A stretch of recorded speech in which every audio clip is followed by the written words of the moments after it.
It is MOT day. A slightly wet morning, which is annoying because the car was slightly clean, but I've done a lot of the work already, to be fair. It's just basic stuff. Checking the tyres, checking the brakes. Got some spare brake pads here. Done a load of work already. No more oil leak and all that sort of stuff. So we should actually be somewhat good to go when it comes to the MOT. What I did want to do is going to move the car back to its space here. Just a couple of things I want to tidy up in the engine bay, just double check. We should be good to go.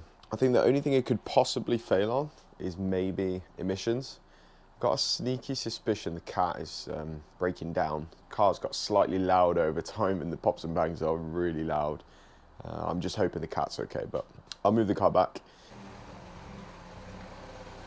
All looks pretty good. See, still no oil leak down there. You can obviously see some shiny, but that's just, I've tried my best to get the oil from the last leak off, but to no avail.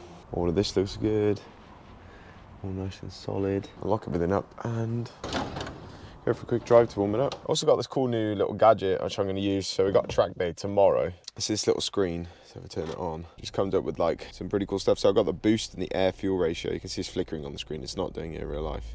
But you can have single mode like boost, voltage, water, exhaust temperature. So that we want to be like 500 before we get to MOT. Intake air temps, air fuel ratios, mileage, RPM, speed, boost. And if you click the bottom one, you can have air fuel ratio. You can basically have everything above, but you can just have it on the bottom. So I've had it on air fuel ratio. Obviously with all the stuff regarding the running like shit and the fuel trims and stuff, I've just been keeping an eye on it. Obviously it's running a bit rich at the moment because it's cold, but it's been all right. It's been absolutely spot on. So yeah, I'm gonna drive about. Get some heat into the engine, and MOT's in T-minus 13 minutes. Got the exhaust gases up to pretty much 650 degrees, so held it there for a few minutes. About 30-second drive to the MOT place. So like I said, the only thing I could think that's going to not pass, the emissions. I hope not, because I can't be asked to fix anything else on this thing. We're nearly there. Boom, she passed. I haven't looked at the sheet fully yet. But it looks like no advisories, which is absolutely fantastic. So yeah, we're all good to go, ready for the track day obviously tomorrow.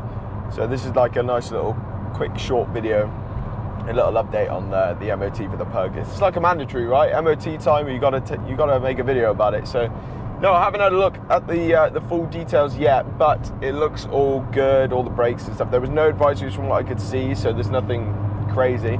Obviously MOT's only surface level, right? There's a few things which I think by the end of tomorrow we're probably gonna have to replace, tires being one of them, brake pads probably being the other, but they've definitely got enough life in them for another track day, so I'm hoping they'll last and then we can move on to some other stuff. But yeah, we've got a few more plans coming up.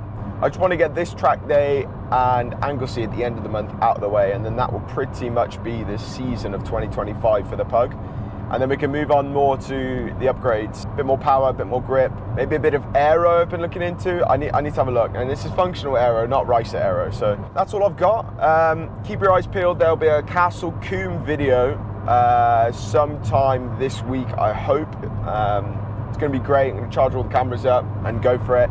There's gonna be 5 other GTIs going to Combe tomorrow. So it's going to be a whole GTI frenzy. Loads of the fuckers around there. You never see them anywhere. Now you're going to see them all on Castle Combe. So anyway, guys, thank you all for watching. If you enjoyed, obviously leave a like, all that stuff. And I'll catch you guys in the next video. Hopefully on Combe.